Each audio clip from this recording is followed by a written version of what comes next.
the world, Jane and Steve are an epitome of harmony and love.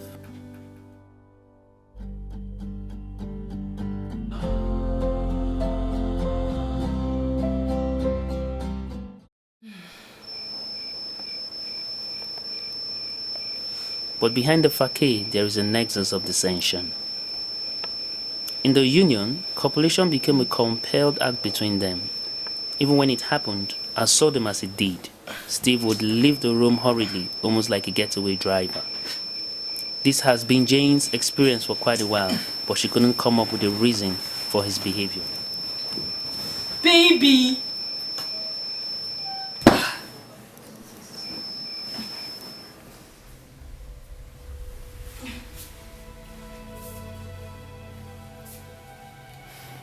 Honey, are you still awake? Are you not coming to the room? Coming. I will join you. But that was what you said yesterday. But you ended up sleeping on the couch. I'm coming. I will join you. I will be with you shortly.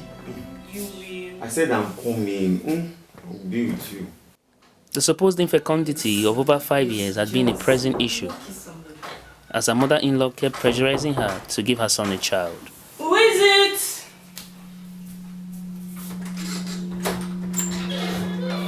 Mama! I didn't know you. Don't mama me. Don't mama me. Mama was a journey. Which John? I didn't come here for any question.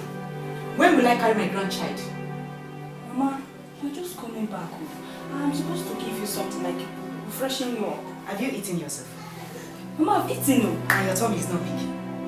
I'm not seeing it in your tummy. Mama, it's rice. I am not here for food. I am here to carry my grandchild. Give me a grandchild. Oh, Mama, it's God that is giving children now. Eh? Mama, it's God that is giving children. At least we are not God. Eh? Her mother-in-law, Christiana, is one staunch Christian from one of those denominations where they won't perm hair or use earrings. At least she is believed to be staunch. That is why her position while meddling in her son's marriage was shocking.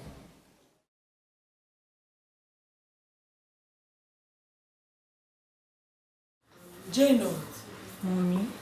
is it not yet time for you and your husband to have a child? Or is there any reason behind this delay? Mommy, there's more to this than you think.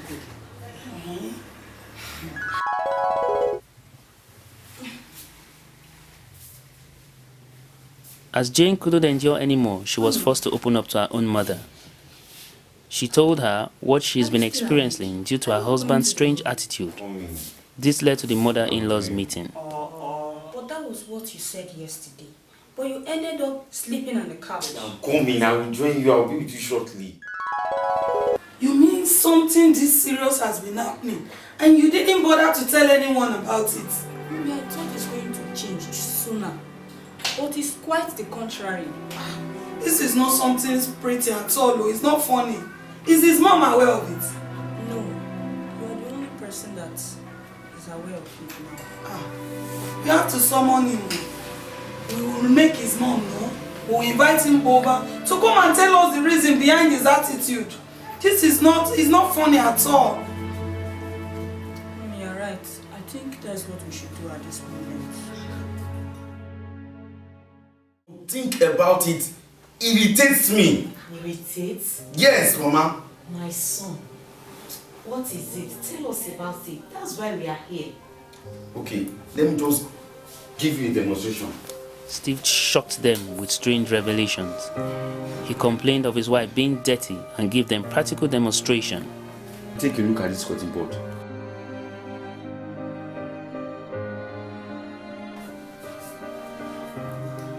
What is this? If this can come out of her ears, talk about the import.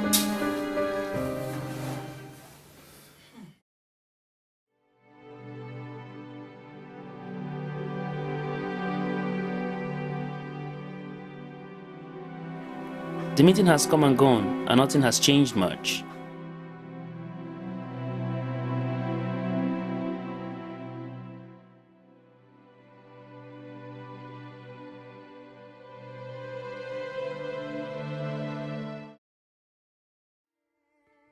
This time, because Jane is living in self-defeat, she has tried to ensure she baths well, dresses well, and wears perfumes.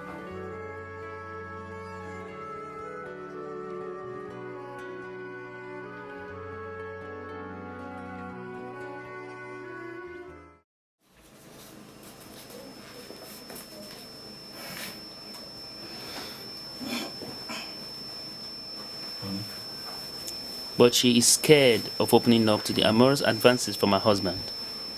He tried once and couldn't have it, and since then, everything has been in suspension. Please, don't disturb me tonight. I am not in the mood.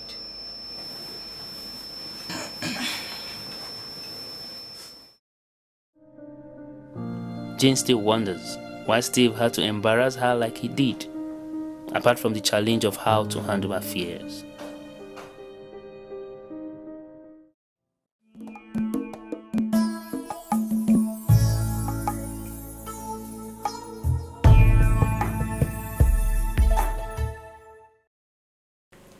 The decisions you make or fail to make have a positive or negative impact on you, society at large. So I hope you are making decisions, the right one especially. Welcome to another exciting and educating episode of Decisions. My name is Rachel Biogene and I'm your host. Today our topic before us is Great Divide, and I have two wonderful seasoned guests to help me. First, just close to me is Pastor Shinwa Dakaraza of Salt City. Welcome, ma. Thank you. It's good to have you around. Thank Yes, ma. And Pastor Kester Igodalo of Reality Ministries. Welcome, sir. Thank you. It's good to see you. I'm not getting comfortable with this match anymore. We need to do something about it, finally. For love, and I think I have to call your husband and your wife, so we'll have a round table discussion. Welcome. It's good to have you around. Thank you. Okay, diving straight into what we have, the problem we have to prefer solution to this wonderful evening is that first I would like to ask, when is it not okay to not keep quiet? You know, the general rule or the general teachings they give is try to solve your marriage, solve the problems in between both of you, don't bring a third party. But when is it not okay to no longer keep it to yourself? Okay, thank you. I understand that most times there's divorce in marriage when there is nobody willing to make anything work anymore. Okay. And it's also important that we must have at least one person who's trying to make it work in the marriage. Now, for me, this is what I think. I think in every circle, in every circle of people, or for every couple, you must have a circle. You must have people who God uses to talk to you, or people that you're learning from, and you must also have people who are learning from you. Now, the time that I think that it's not okay to keep quiet is, first of all, permit me to say that nobody's been here before.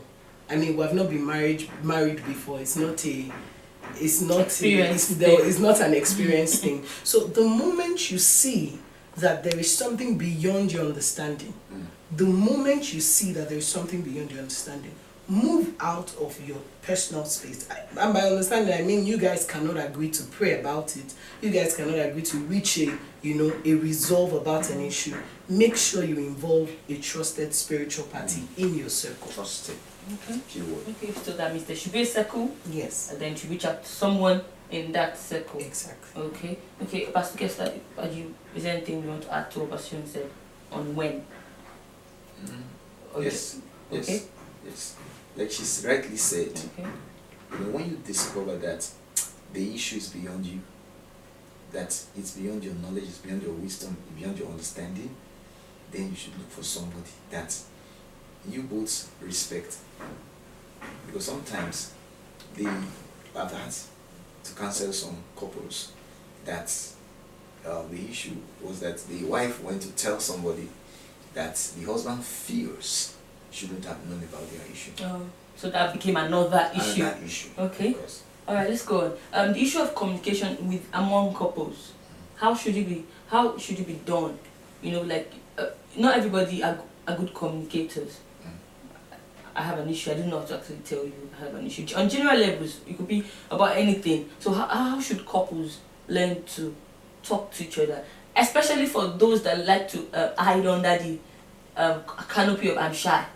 oh, I'm shy, I don't know how to talk, or that's the problem. I'm phlegmatic, I'm not a talking person. So how pursuing what you're smiling over? No, I think that let's go back to what the Bible says. The Bible says in the book of Genesis, it said, Genesis 2, towards the very end, it says, and they were naked and not ashamed. The foundation of marriage involves that you're married to somebody who the world knows you are shy, but this person knows your problems and you know their problems. Okay, so if we base our understanding of communication on that, naked and not ashamed means if my husband has, or maybe I have a breath problem, I should be able to tell him. However, the wisdom in telling is make sure that it's not to rubbish the person. Buy things in the house. Maybe there's a breath problem. I buy things in the house and ensure that we're using it. If I have, or my husband or I have an issue, he should be able to talk to me in a way that shows that this person loves me. We're doing life together. We're no longer two separate people. There is no performance pressure.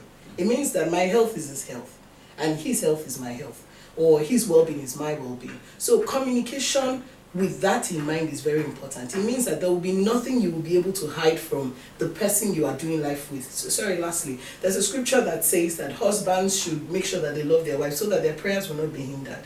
So if you know that you need the co-signature, like my husband would say, you need the signature of your wife to draw from heaven, will you not make sure that everything is open to the person? And the same goes for the husband. Okay. Pastor Kester, Yes. the question is, how do you communicate with your spouse and not hurt them? There are two questions, but this is one AI. There's one AI. So how do you communicate with your spouse and not get to hurt them, especially when it's them that is doing something wrong? I told you recently, before we started, that I was working on something. I discovered something about the character of God. That when God deals with people, God deals with people based on his value for people. God doesn't condemn people because they did something. Okay.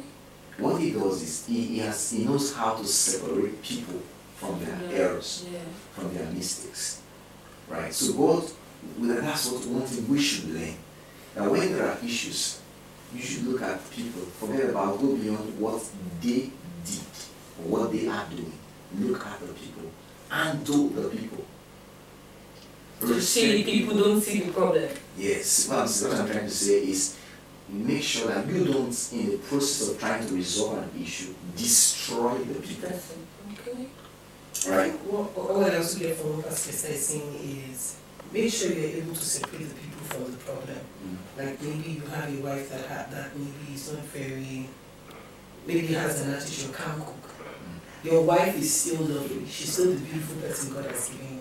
However, the can't cook one can be dealt with. So let's not let issues Cover up or swallow the good things that God has given us. And most times issues are small things that can be worked on. I should be writing right now. I feel like I should be writing.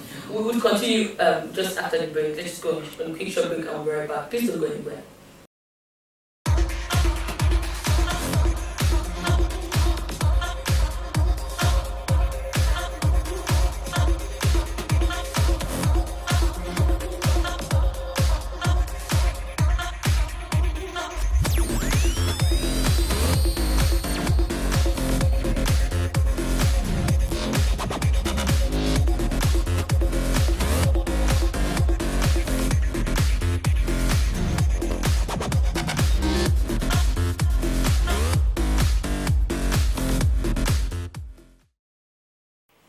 Welcome back. It's still decisions. Before we went on the break, we were talking about the whole communication issues, and we got to hear life experiences from our guests.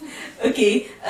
While we're on break, we had a mini chat. I think I want us to bring it to the camera light about how people do not share their experiences because of the shame of it. They forget that people can be blessed. In church just this week, we're talking about how Pastor was saying, everybody go on Instagram, go on Facebook, and share your salvation story. Say that before I have sex every week, but now I'm better. If you're not saying it, you're not better enough, or you're not better yet, rather. So, what's the place of people sharing what they have been through before, so that other people can learn from, speak on particular issues from this problem? How do you deal with a spouse that has a cleanliness problem? You know, it could be the husband, it could be the wife. Or how do you help a spouse that is not well kept? Okay, so now we're making reference to our story, the story we have at hand. First of all, as the helper, you must believe that this person, you must help them not from the image that you're seeing, but from the image you want to see. Okay. So if you want to see a woman who's all clean, who's also dressed up, also perfumed, also, it means that you will work with that in mind and start working from front back. Okay. You start working by buying those things and telling them. And I'm sure we've established that, understand that, let the person know that you have their best interest at heart. It's not performance pressure. So let them know, you know, that this is what it is, and babe, you need to improve, or darling, we need to get better in this. I mean, it's a turn off for me, maybe while we are maybe having sex or something ridiculous, but let them know, you know, buy those things for them, use it with them. It's going to change a lot. Yes. The Bible says in the book of Proverbs chapter 30, verse 24, talked about, so there are 4 things, though very little, but are extremely wise. Extremely wise.